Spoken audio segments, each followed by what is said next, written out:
Hola Iglesia, bienvenidos. Espero que se encuentren muy bien. Estoy segura que el mensaje que Dios tiene para nosotros el día de hoy es increíble. ¿Por qué no oramos juntos? Dios, te damos gracias por este día, gracias porque una vez más podemos reunirnos en tu presencia, Dios. Te pido que el mensaje que tienes para cada corazón se siembre en nosotros, Padre, y podamos ver una cosecha en abundancia, Señor. Te damos toda gloria y toda honra a ti por siempre. En el nombre de Jesús, amén.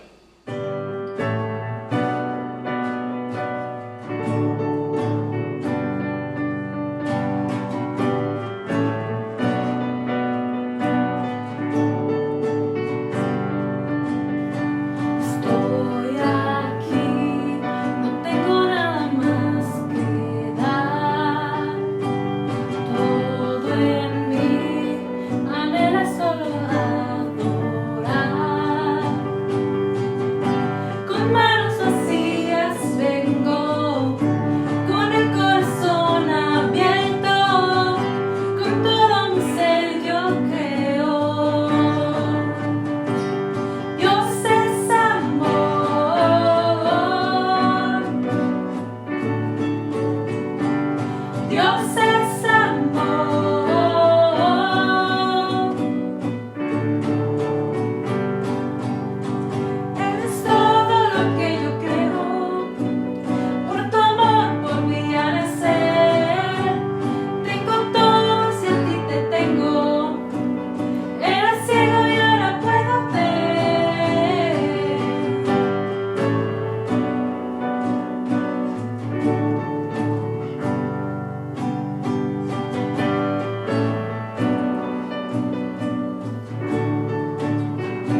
esas formas, Padre.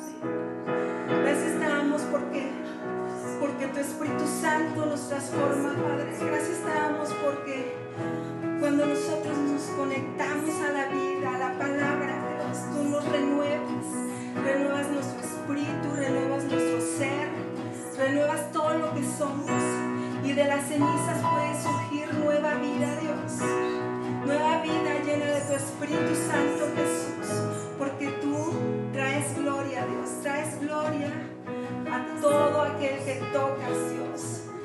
Gracias te damos porque podemos trascender en tu Espíritu, Jesús. Gracias te damos porque nuestras fuerzas las encontramos hoy en ti. Y no hay nada, Dios, que tú no puedas hacer. Porque no levantas la voz, iglesia, y le dices que no hay nada mejor que Él para transformar nuestro espíritu. Levanta tu voz y dile, iglesia, con todo tu corazón, dile: gracias, Señor. Oh, no hay nada mejor, no hay nada mejor, no hay nada mejor que mi Dios. Dile nuevamente: Oh, no hay nada mejor, no hay nada mejor, no hay nada mejor que mi Dios.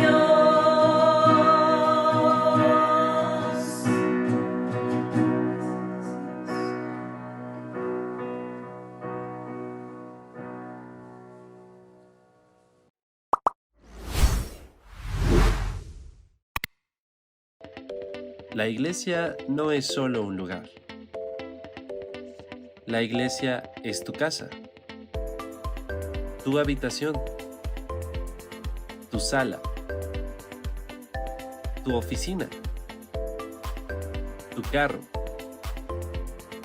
tu familia. La iglesia eres tú.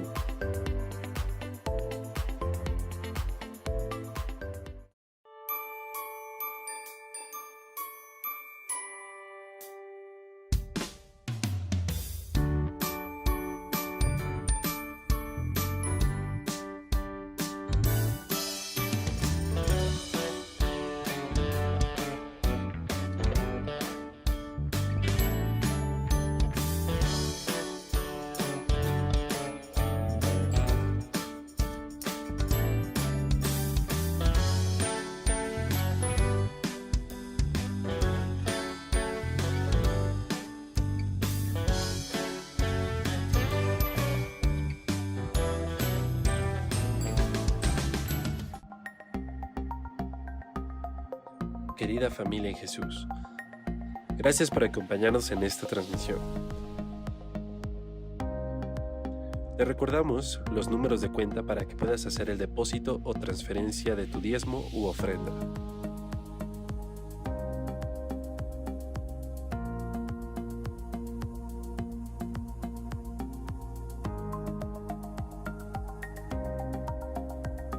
No te olvides de seguirnos en nuestras redes sociales, puesto que ahí publicamos contenido constantemente.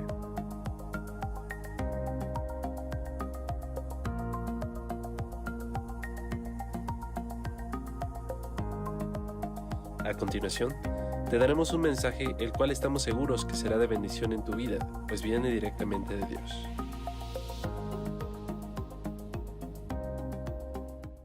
Buenas tardes, familia, amigos. Pues es un gusto estar en esta tarde, mañana con ustedes, pues en la enseñanza de la palabra de Dios. Y hoy quiero hablarte de vida espiritual. Quiero hablarte de la necesidad de portar vida espiritual, tú y yo también, la necesidad de mantenernos vivos espiritualmente. Y quiero comenzar con una pregunta que hace 8 días me plantearon. Y es una pregunta que quizá muchos entendemos la respuesta, pero estoy seguro que muchísima gente no. Esta pregunta que me hicieron y parece ser que nos han enseñado una forma contraria es esta. Y me dijeron, ¿está Dios en todas partes? Entonces me quedé yo pensando y meditando en la pregunta de que si está Dios en todas partes. La semana pasada dimos alguna respuesta de esto, mas sin embargo hoy quisiera profundizar en esto y quisiera invitarte a ti, en tu casa, con tu familia, tus amigos, que tú medites en ella. Porque tenemos la tendencia a responder, sí, yo he leído eso, a mí me han enseñado que Dios está en todas partes. Pero la verdad es que muchas veces nos respondemos fuera de la verdad, de acuerdo a nuestros deseos. Yo te quiero preguntar, partiendo de esta pregunta, ¿Dios está en todos lados?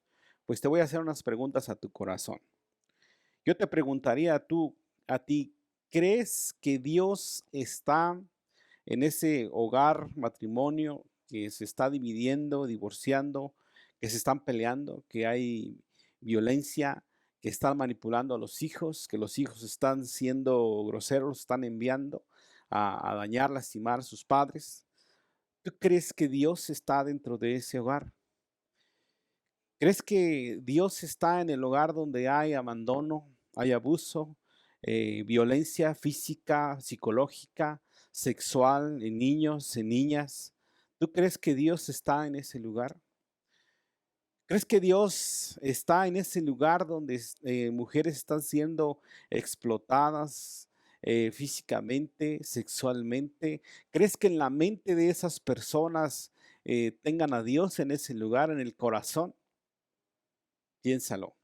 Creo que hay una respuesta inminente, difícil de reconocer, pero hay muchos lugares donde es evidente que no está Dios en ese lugar.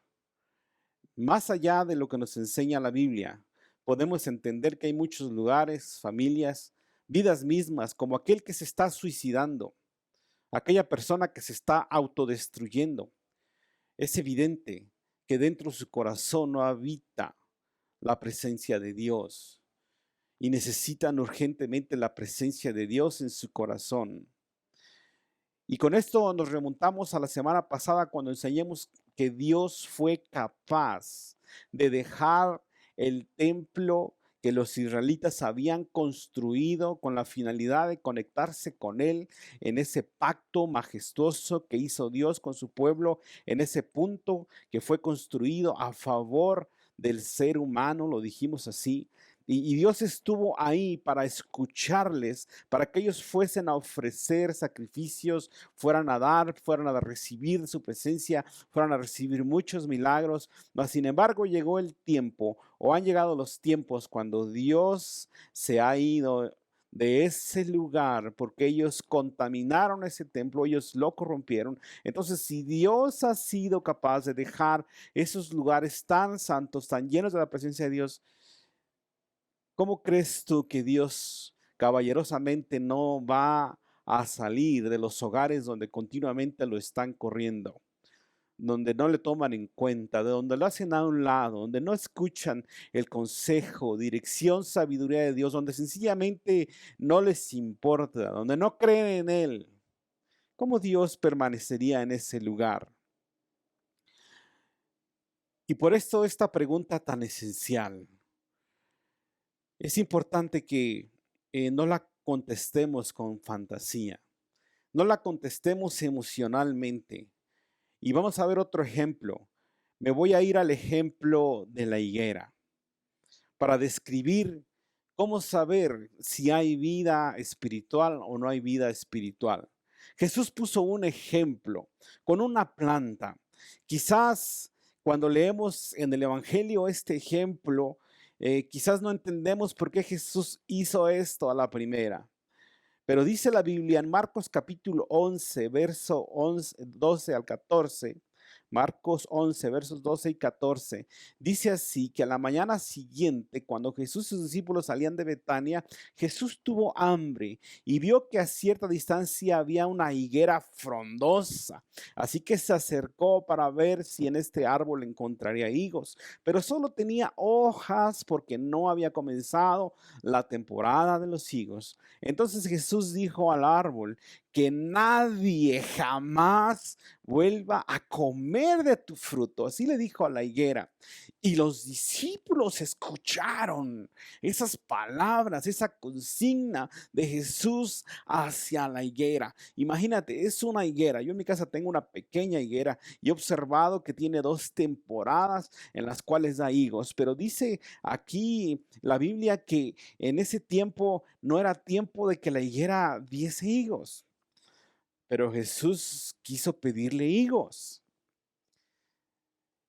Y entonces, a la mañana siguiente, versos 20 al 22, dice que al pasar junto a la higuera que él había maldecido, o sea, Jesús intencionalmente va con sus discípulos ahí y hace que observen ir a ver esa higuera y luego pedirle higos, y hace que observen que Jesús la maldice porque no tiene higos. Y al día siguiente Jesús intencionalmente vuelve a pasar por ese lugar y hace que sus discípulos volteen a ver la higuera. Y dice la Biblia que los discípulos notaron que se había marchitado desde la raíz, o sea, que no iba a volver a reverdecer jamás. Y dice que Pedro recordó lo que Jesús había dicho al árbol el día anterior y exclamó, y le dijo: mira, maestro, la higuera que maldijiste se marchitó y murió. Entonces Jesús dijo a sus discípulos: tengan fe en Dios. ¿Qué quería enseñar Jesús aquí? Pues algo bien importante. Vamos a hablar de esto y en estas respuestas acerca del fruto. Y estaba poniendo, por ejemplo, la higuera. ¿Qué necesidad habría de que Jesús hiciera que sus discípulos vieran este hecho tan contundente y vieran cómo se secaba la higuera? Ahora sí que, como decimos los mexicanos, Jesús estaba mandándoles un mensaje ahí, a sus discípulos. Como decimos por acá en México, te digo a ti, Chana, para que entiendas tú, Juana. ¿Por qué la higuera que no daba frutos, Jesús ordenó que se secara? Porque tenía vida en el concepto humano, pero en el concepto espiritual, vamos a comenzar definiendo así, estaba muerta. Jesús quiso mostrar que la vida biológica no es lo mismo que la vida espiritual. En la vida biológica creo que entendemos la mayoría de nosotros lo que representa la vida, y es que todo aquello que tiene vida es que nace, crece, se reproduce y muere. Eso dice la biología.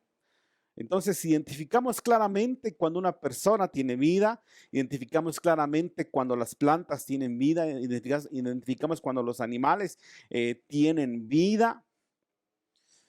Pero ¿cuál es la diferencia entre la vida biológica y la vida espiritual?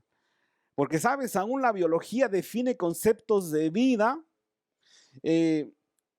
pues aún un poco difíciles de comprender. Es mi caso, por ejemplo. Por ejemplo, la biología define que el coronavirus, el virus que hoy en día está pues contagiando a muchas personas y matando muchas otras, pues está definido que este virus no tiene una vida propia porque no tiene la capacidad de reproducirse.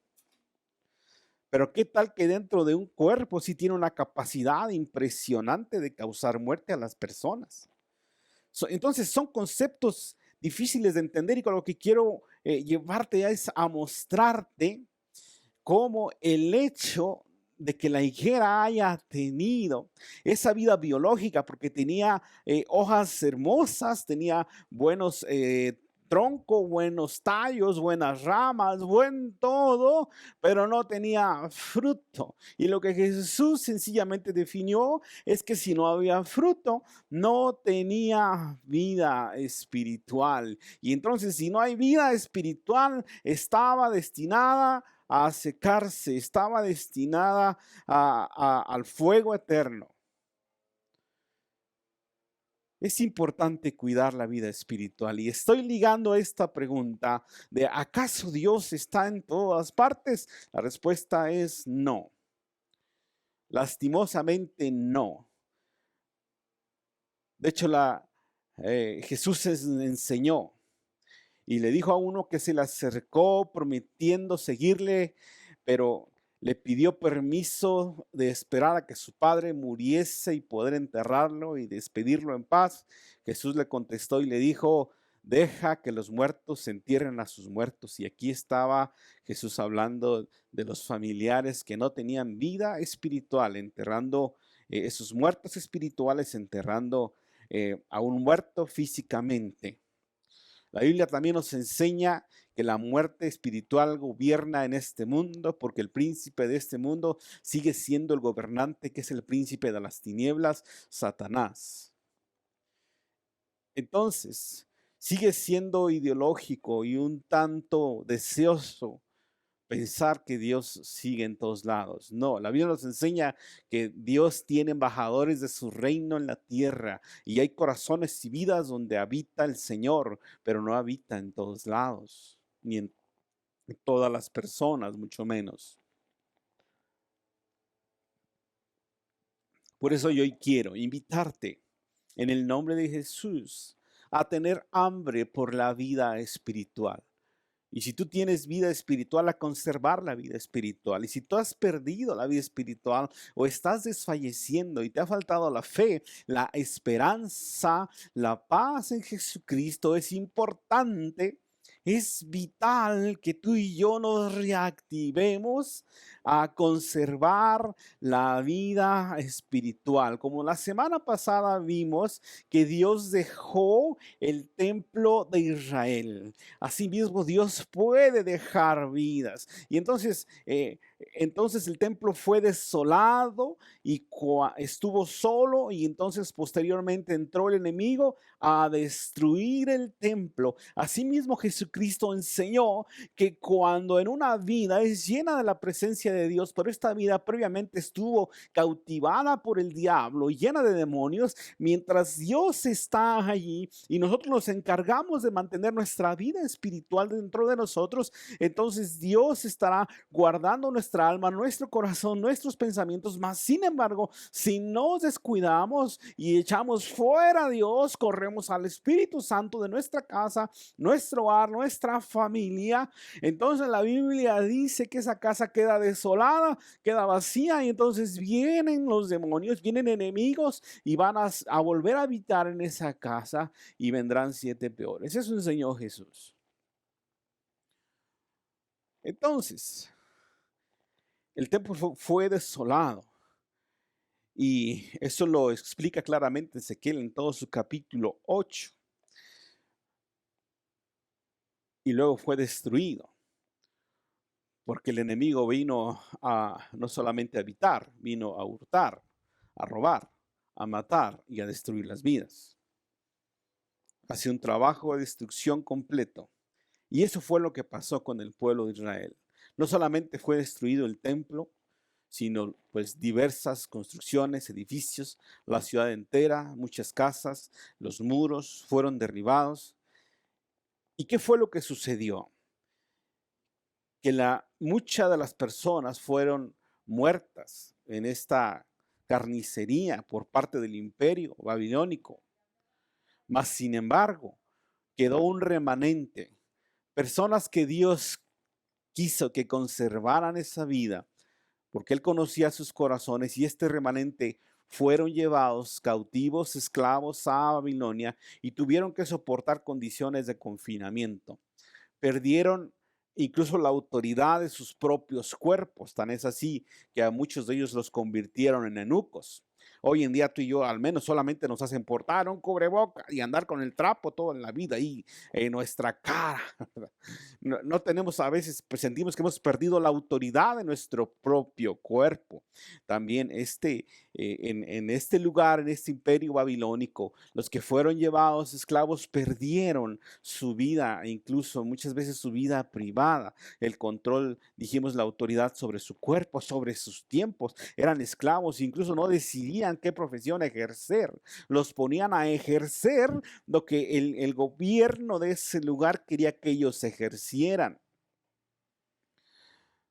Mas, sin embargo, aun cuando no había templo, los sobrevivientes se conectaban con Dios y buscaban conectarse con Dios como lo hacía Daniel al menos 3 veces al día. ¿Y sabes por qué?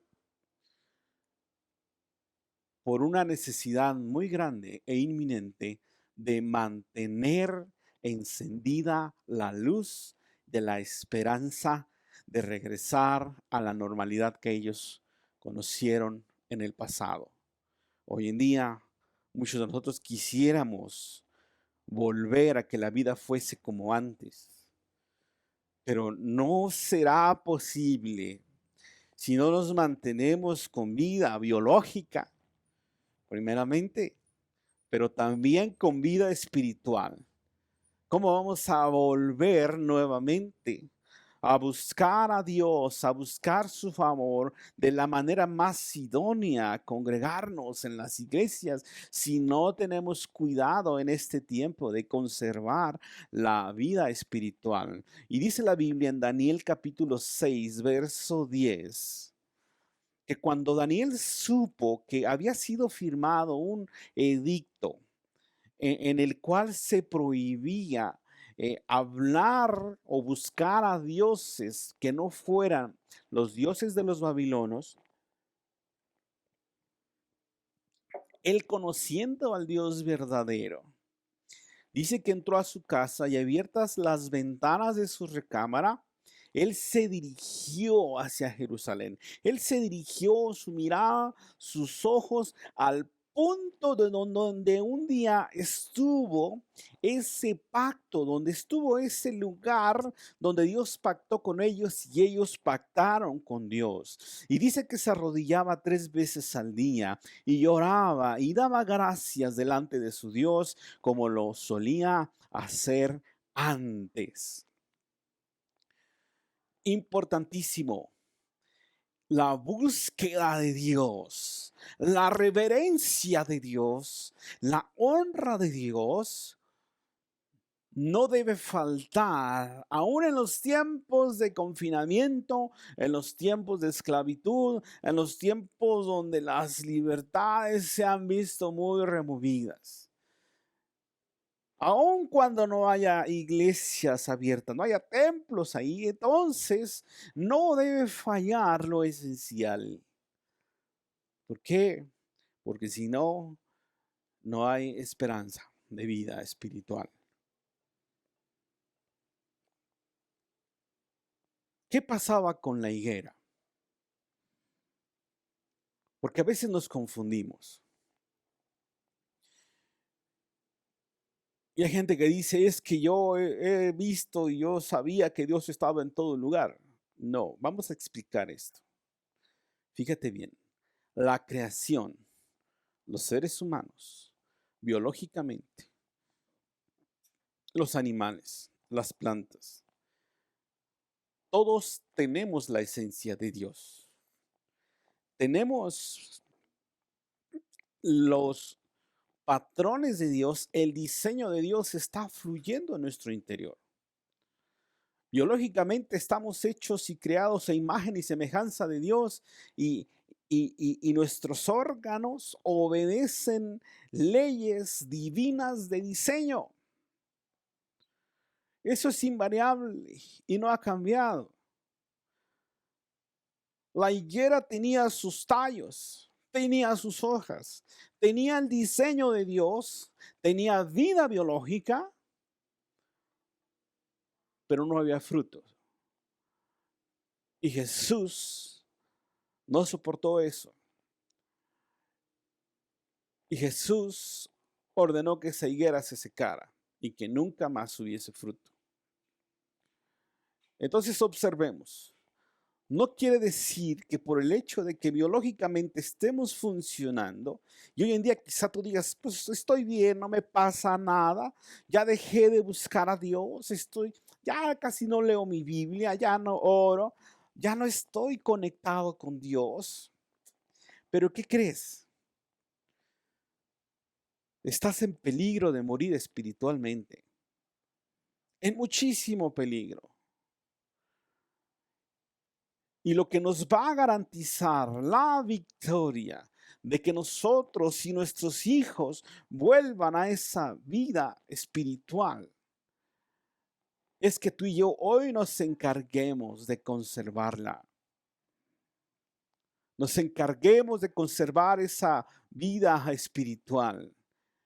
Qué tremendo que Jesús se refirió a hombres con apariencia de vida, así como la higuera. Mas, sin embargo, dentro de su interior eran personas muertas espiritualmente. Pero qué tremendo que ese ejemplo que lo usó con los fariseos, con los líderes religiosos de la época de Cristo, con las personas encargadas de la enseñanza de Dios, con personas que estaban ahí, que el pueblo respetaba, que la gente reverenciaba, que eran con mucho conocimiento, tenían mucho conocimiento de la ley de Dios, tenían muchísimo conocimiento de Dios, muchos principios de Dios los conocían a la perfección, hablaban de Dios, enseñaban de Dios, tenían credibilidad y tenían muchísima fama humana. Pero en lo profundo, dijo Jesús en Mateo capítulo 23, desde el versículo 25 hasta el 28, Jesús dijo que en el interior, en estos hombres había hipocresía. Y dice el versículo 27 que eran como sepulcros o unas tumbas blanqueadas, que eran hermosas por fuera, pero llenas en su interior, en su espíritu, estaban muertos y estaban llenos de toda clase de impurezas.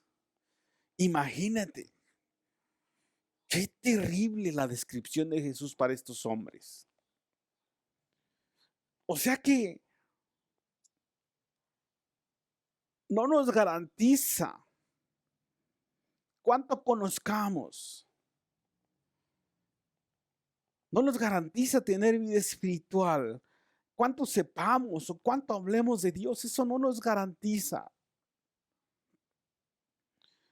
El problema de estas personas es que se acostumbraron a vivir bajo las apariencias, bajo ritos, bajo tradiciones, cayeron en un costumbrismo.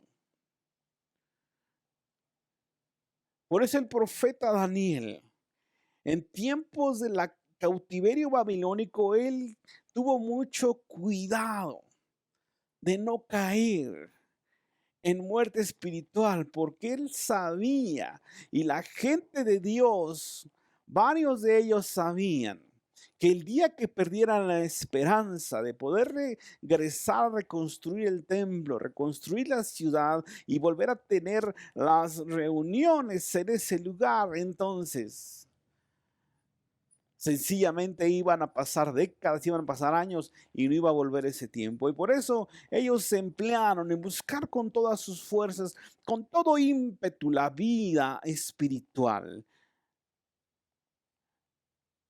Y por último, quiero plantear la pregunta, ¿qué me garantiza entonces la vida espiritual? Si hemos entendido que Dios no está en todos lados, si hemos entendido que sinónimo de vida espiritual forzosamente requiere fruto, vamos a ver los últimos puntos. ¿Qué me garantiza que yo tengo vida espiritual? ¿Cuáles son las condiciones que me ayudan a tener fruto y a dar fruto y que me ayudan a identificar los frutos? Punto número 1. La vida espiritual está definida por la calidad del fruto, no por las ramas, ni por las hojas, ni los espinos. ¿Qué quiere decir eso? Está determinada por las acciones, por las actitudes. No está determinada por la opinión de los demás, ni por la fama. Lamentablemente hay mucha gente hoy desistiendo del evangelio.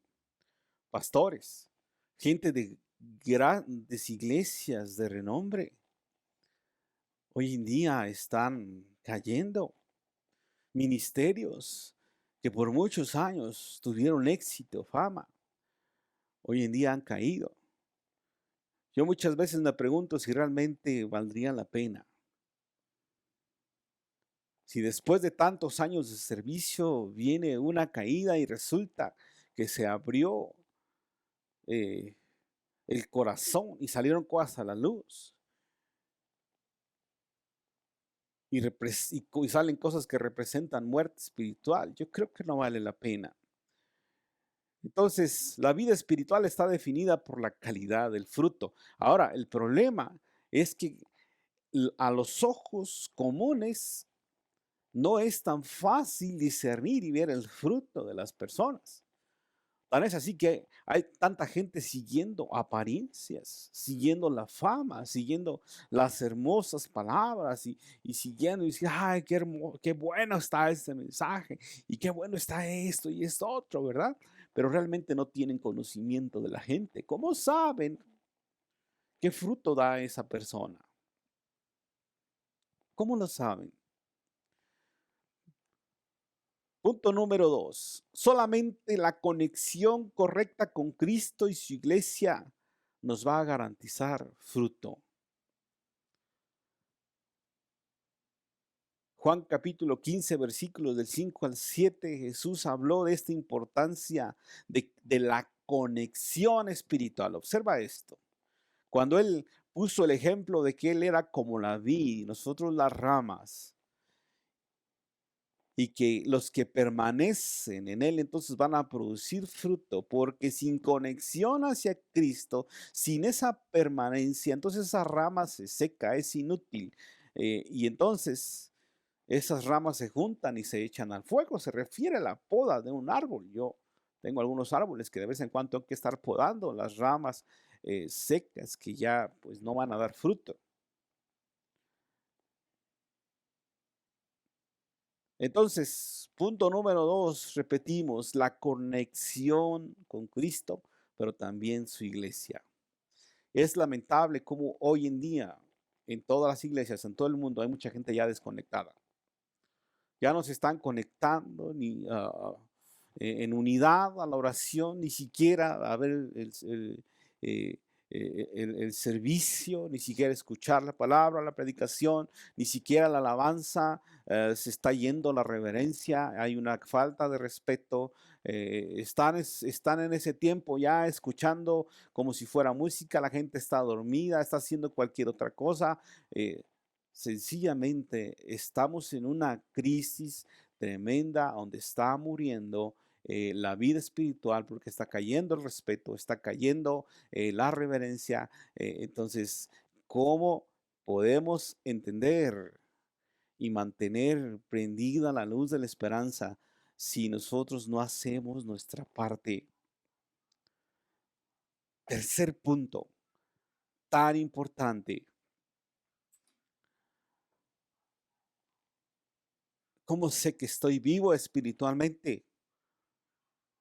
Cuando me reproduzco. Cuando yo en mi esencia soy capaz de producir vida espiritual en otros, entonces estoy vivo. Si no soy capaz de producir vida en otros, no tengo vida espiritual.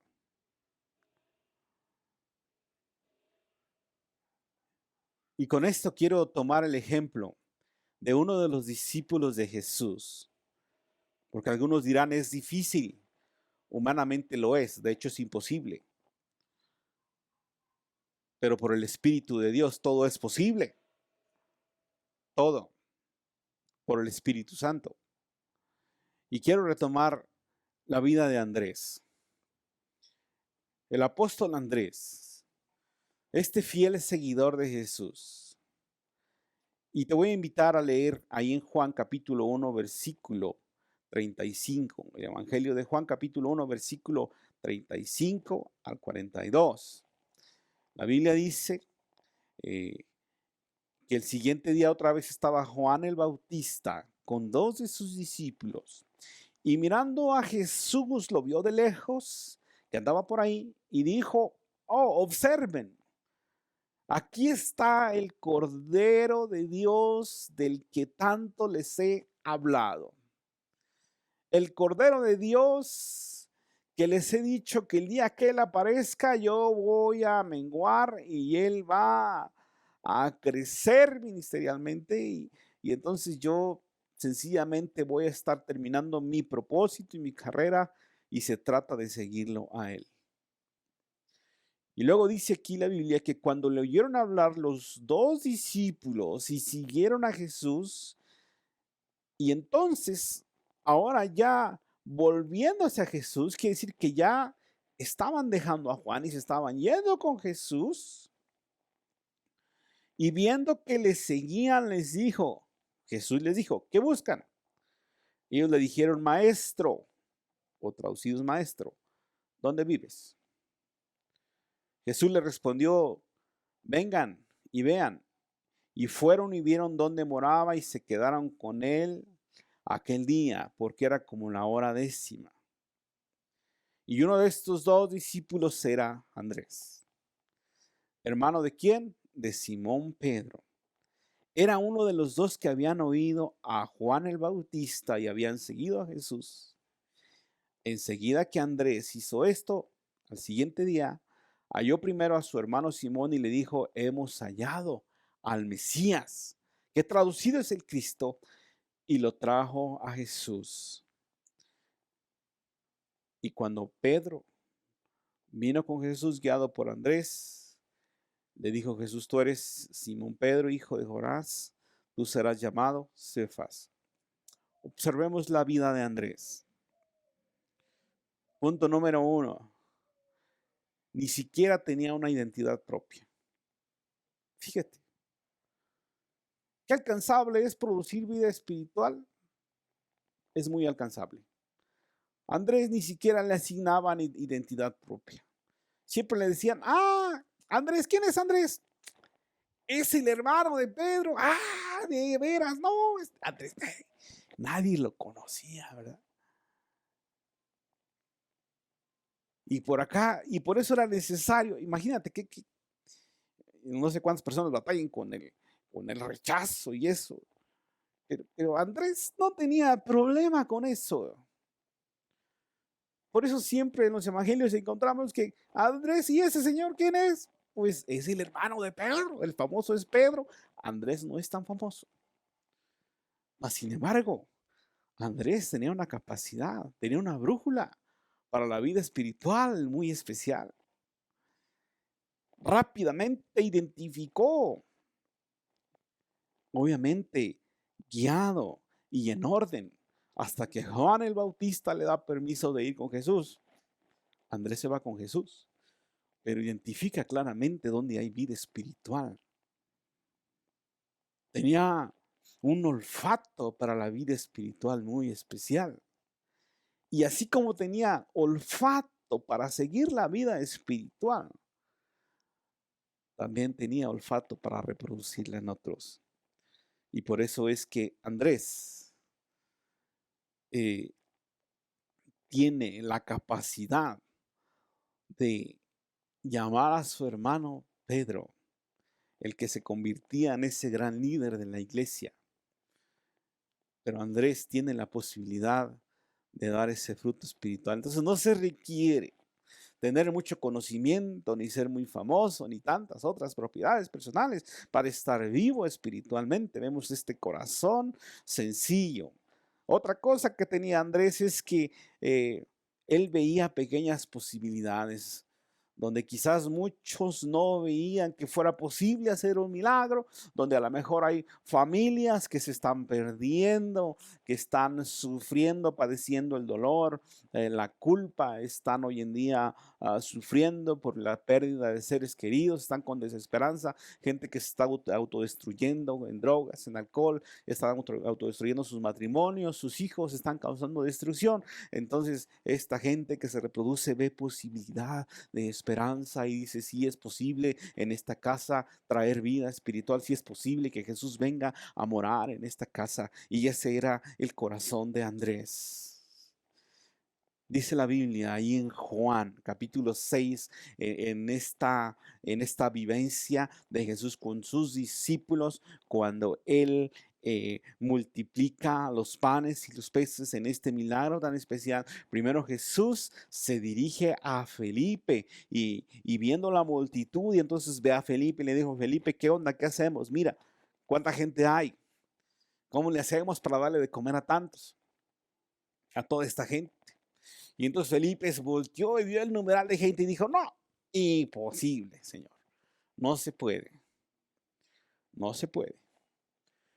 Ni siquiera, aunque nos pusiéramos a chambear y dejásemos aquí el ministerio y todo esto, no podríamos darle de comer. No, mira, hay más gente que en los 15 años de Rubí, ¿verdad? Hace muchos años. Hay más gente que eso. Son muchos los que vinieron aquí a la gorra, a la pachanga. No, es imposible. Mas, sin embargo, Andrés, yo no sé si él sabía que podía ocurrir un milagro ahí, pero él veía las pequeñas posibilidades e identificó, vamos a imaginar, a un muchacho que había visto por ahí, el clásico que se pone por ahí a vender con la canasta y que trae unas buenas tortas, ¿verdad? De pescado, ¿verdad? Y con unos filetitos de pescado, con mayonesa y con salsita, ¿verdad? Unos buenos sándwiches, unas buenas tortas. Y él andaba vendiendo por ahí. Entonces Andrés dice, versículo en Juan capítulo 6, versos del 8 al 9, identifica, yo no sé si él fue con el muchacho y le dijo: pues tráetelos para acá, ¿cuántos te quedan? Pues tantos, órale, pues te los compro. Algo así por el estilo, yo me imagino. Y entonces él va con Jesús y le dice: mira, aquí un muchacho trae esto. Humanamente, pues no se puede hacer nada, pero pues ahí lo trae, Señor, pues ahí está. Entonces Andrés es quien le provee y trae hacia Jesús la primicia, esta canasta, con esos pescados, con esos panes, para que se haga el milagro. Entonces, él tenía un corazón para reproducir vida espiritual. Muy bien, y cuarto punto y último, para conservar la vida espiritual, en lo que llega el tiempo de volver a reunirnos como iglesia, de que vuelva a funcionar la iglesia como antes. Es importante que tú y yo nos empeñemos fuertemente y nos esforcemos, como lo mencioné hace rato, conservar la reverencia, el respeto, la disciplina y el ejemplo de la vida espiritual. Otra vez repito: conservar con reverencia, respeto y ejemplo la vida espiritual. No te desconectes. Conéctate a las reuniones a tiempo. Báñate, levántate temprano, desayuna con anticipación, que no lo hagas dormido, con los pies para arriba, eso, todo ahí, pues sin bañar y todo eso. No.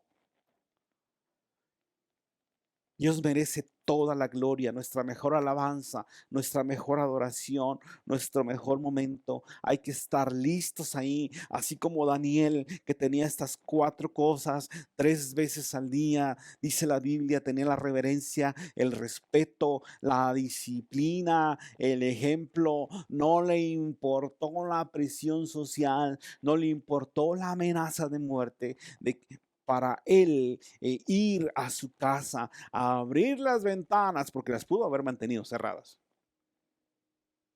Pero él tenía la costumbre y el hábito de que si iba a orar, Él abría las ventanas, iba a dirigir sus oraciones a Dios y dirigidas al punto donde Dios algún día hizo pacto con ellos. ¿Por qué? Porque él sabía que si iba a agarrar como un hilito, como una venita que lo iba a mantener conectado a esas promesas, a ese pacto, él entendía muy bien el mantenerse conectado, tan importante para seguir vivo espiritualmente. ¿Y como para qué? Pues bien sencillo, para que efectivamente regrese la normalidad. Qué majestuoso que es a Daniel, a quien Dios le contesta y le dijo, ok,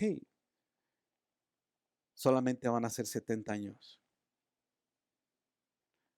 Yo espero que la pandemia no dure 70 años. No sé si dure otros 2, 3, 5, 10. Pero ¿qué crees? Queremos revertir las cosas. Queremos que esto cambie. Primeramente nos toca mantener la esperanza viva. ¿Y cómo vamos a mantener la esperanza viva para nuestros hijos? Para nuestra familia. Volver a anhelar con buenos trabajos. Tener buenos negocios. Que haya pues vida social. Conocer gente nueva, más gente. Lo anhelamos. Es necesario mantener viva la esperanza con la vida espiritual. Yo te invito en el nombre de Jesús que en este tiempo levantes la esperanza, el ánimo y te vuelvas a conectar con Dios y mantenerte vivo en el nombre de Jesús. Vamos a orar. Bendito Padre Celestial, yo te agradezco por este tiempo, por la presencia gloriosa de tu Espíritu Santo, mi Dios, que está atrayendo como un imán y trayendo, Señor, esperanza, vida espiritual a gente que va a ver a esta esperanza cumplida en sus hijos, en su familia. En el nombre de Cristo Jesús, te ruego, Señor, que en este tiempo sea un tiempo en que personas se vuelvan a reconectar contigo, personas se mantengan conectadas contigo, hagan conexiones más fuertes, no pierdan la reverencia, el respeto, la honra por los tiempos de oración, los tiempos de alabanza, los tiempos de adoración, por los tiempos, Señor, de la enseñanza de tu palabra, por los tiempos, por la búsqueda, el hambre de tu justicia, Señor. Lo último que en este tiempo queremos perder es la esperanza. Es importante, Padre. Yo te pido en el nombre de Jesús, mi Dios, que tú fortalezcas esos corazones, que en este tiempo ha caído su semblante, el ánimo, que las condiciones, Señor, le han desanimado, que le han traído su esperanza, Señor. Gracias, Dios, porque tú has hecho en este tiempo una generación fuerte que se va a levantar y va a tomar la armadura y va a pelear la batalla, mi Dios, para derrotar esa situación y para que en el tiempo que eso termine estemos listos para regresar a nuestra vida pasada como antes la conocíamos. En el nombre de Jesucristo, yo te ruego, Padre Dios, que tú traigas fortaleza y que atraigas, Señor, a tus hijos, aquellos que han de ser salvos, al conocimiento de ti, en el nombre de Jesús. Amén. Que Dios les bendiga.